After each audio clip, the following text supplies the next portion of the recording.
You ever get that feeling, anxious, but for like no reason?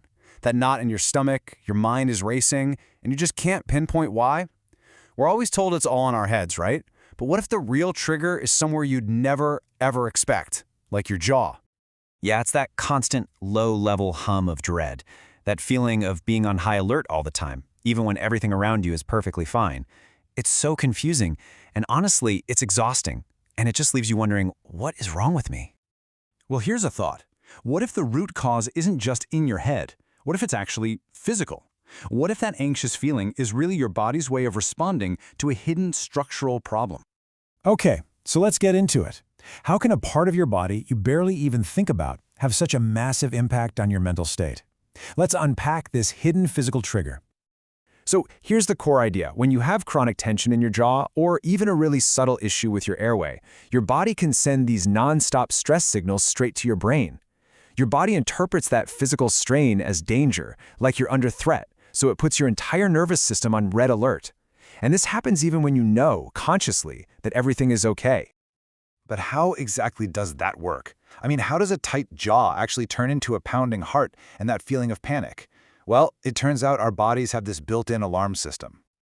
It all comes down to our fight or flight system. You've heard of it, right? This is your body's ancient, hardwired alarm, and it is all about survival.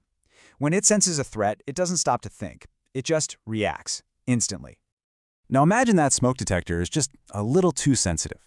So when your jaw's strained or your airway is a bit restricted, it's like a constant low-level trickle of smoke in the room.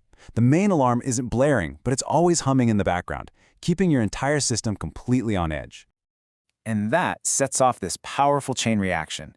See, it starts with a purely physical strain in the jaw and airway. Your body senses this as a threat, which puts your brain on constant guard duty. And when that state of high alert never ever turns off, it shows up as what we call chronic anxiety. And what does that on-guard state feel like in your body? Well, your brain floods your system with stress chemicals, things like adrenaline and cortisol, and boom, your heart rate goes up, your muscles tighten. Your body is literally preparing you to fight or flee a danger that isn't mental. It's purely mechanical. And this leads to a pretty profound shift in how we look at this. You're not just imagining things or being overly anxious. Your body is having a real physiological response because, on a fundamental level, it literally feels unsafe. So if the problem is physical, it just makes sense that the solution has to be physical too. And this brings us to a plan for achieving what we can call structural calm. The objective is actually beautifully simple and logical.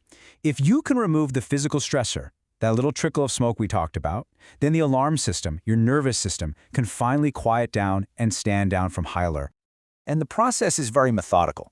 It starts with a careful assessment to find those hidden sources of strain. Then, using tools like custom orthotics, which are kind of like specialized mouth guards, the jaw is guided into a more relaxed, stable position. This eases the mechanical stress, and that in turn finally quiets that internal danger signal. The contrast here is really stark. Before, the body is just stuck in that high-stress fight-or-flight mode. But after you address the structural issue, the body can shift into a more balanced parasympathetic state. That's our natural rest and digest mode. Suddenly, calm becomes physically possible again. So what does all this mean for how we think about anxiety? Why does this connection between our jaw and our mind really truly matter? Let's get to the big takeaway. It's this simple but really profound idea. For so long, we've treated anxiety as something the mind has to fight. But this whole idea suggests that if you can get your body to stop fighting, to stop struggling against all that tension, your mind might just follow it right into a state of calm. So really, the single most important takeaway is this. What if some forms of anxiety aren't a psychological problem that needs to be solved, but a physical one that can actually be resolved?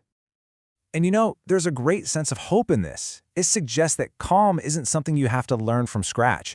It's your body's default state. By removing the physical interference, you're just allowing your nervous system to remember what it already knows, what true calm actually feels like. So we'll leave you with this final thought to consider. What if your journey to a calmer mind doesn't start with changing your thoughts, but with helping your body on the most basic, structural level finally feel safe?